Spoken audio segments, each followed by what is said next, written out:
After the read-through, the cast filtered out in loose clusters, laughing, stretching, talking shop. Everyone buzzed about the chemistry between the leads. Tali stayed seated a moment longer, gathering her pages with careful precision. Her fingers shook slightly, so she took a moment to press her palms flat against the table and breathe. Across the room, Rin was already speaking with Arya, nodding as the director gestured to a nearby storyboard. The interaction was brief, businesslike. Then, with the same measured grace she'd arrived with, Rin left. She didn't look back. The door to the rooftop parking lot clanged open with a heavy metallic groan.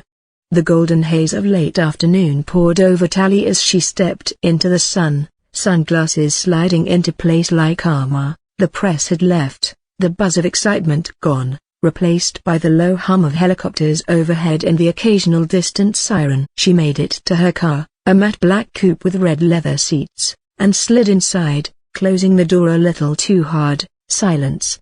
She sat there for a moment. No music. No notifications. No smile, just her reflection in the rearview mirror, perfect, polished, and exhausted. Rin Lau. It had been 5 years. 5 years since that night, the one they never talked about, the one that wrecked whatever almost was. That night, Tali didn't go home. She drove the hills aimlessly, past Bel Air gates and glass mansions glowing like stars. She stopped at a lookout point above the city, parked, and let the lights stretch out below her, LA twinkling like a lover's lie. A baby cried. Not in her car. In her memory, she blinked and sat up straighter, gripping the steering wheel. Mila. The call had come yesterday. A woman's voice, tight, practiced, explaining through layers of legal jargon that her half-sister, Carmen, had died in a car accident, unmarried. No father on the certificate. No will. Tali Morgan, next of kin. Emergency guardianship. She hadn't even known her sister was in town, let alone that she had a baby. Now she had a niece. Now she was. What? A mother figure? The word lodged in her throat like gravel. She'd picked up the baby this morning. Mila. Tiny. Big eyes. An expression that didn't match her age, quiet and searching. Like she already knew things grown-ups hadn't figured out. Tali had never held a baby until today. Somehow, her arms had known what to do. That terrified her more than anything. She started the car. At home, Mila slept in a portable bassinet set up next to the kitchen island, wrapped in a pale yellow onesie covered in smiling clouds. The baby had barely made a sound since arriving. Tali stood nearby, barefoot, holding a half-empty glass of wine and staring at her as though she might disappear. There were still unpacked boxes in the foyer. Formula she didn't know how to use. Diapers she wasn't sure she'd bought the right size. A life she wasn't sure she was qualified to take care of. She whispered, "What am I doing?" The baby didn't stir. From the living room, her phone vibrated. A text lit up the screen. From Studio PR, great chemistry today. Press is gonna go wild. We need BTS footage. Can we get you and Rin doing costume fittings this week? Tali deleted the message. In a narrow apartment across town, Rin unpacked her script and laid it on the kitchen table, smoothing out the pages before pouring herself a glass of water. Her place was clean, uncluttered, minimalist to the point of looking like a set. One lone photo sat on a shelf, her and an older couple in front of a boat dock. No smile on her face. Just sunlight, and wind in her hair. She sat in silence, rereading her lines. She'd underlined one earlier, "Don't mistake silence for surrender." She looked up. The shadows on the wall had lengthened. She hadn't looked at Tali. Not really. Not during the read-through, but she'd felt her, and now, hours later, the echo still clung to her skin. Morning sunlight sliced across the kitchen floor, warm and gold and almost too bright. Tali stood barefoot in an oversized tee, hair twisted into a messy knot, staring blankly at the coffee machine like it had personally betrayed her. Mila screamed. A high-pitched, soul-splitting cry from the bassinet in the living room. Tali dropped the coffee pod. Okay, I hear you, she muttered, moving faster than she felt capable of. The baby was red-faced, fists flailing, mouth wide with sound. Tali lifted her awkwardly, doing that bounce rock motion she'd googled at 3 a.m. She bounced. She rocked. Mila screamed louder, right. Bottle. Diaper. Or.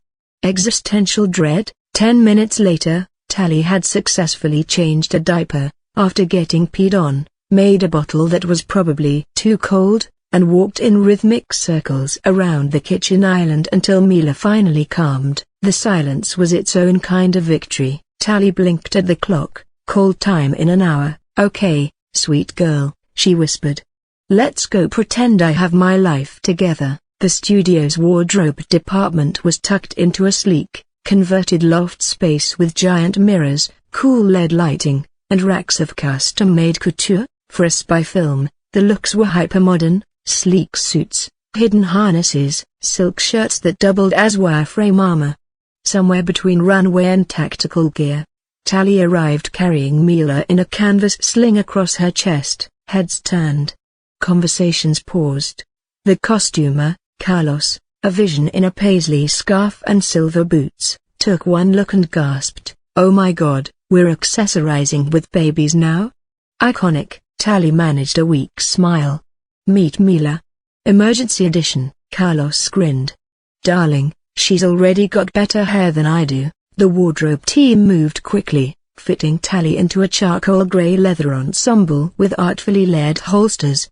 Mila, remarkably, slept through the entire process. Tali stood before the mirror, adjusting her collar, the weight of motherhood hanging invisibly beneath her glamorous frame. From across the room, a quiet voice cut through the chatter, "You're late."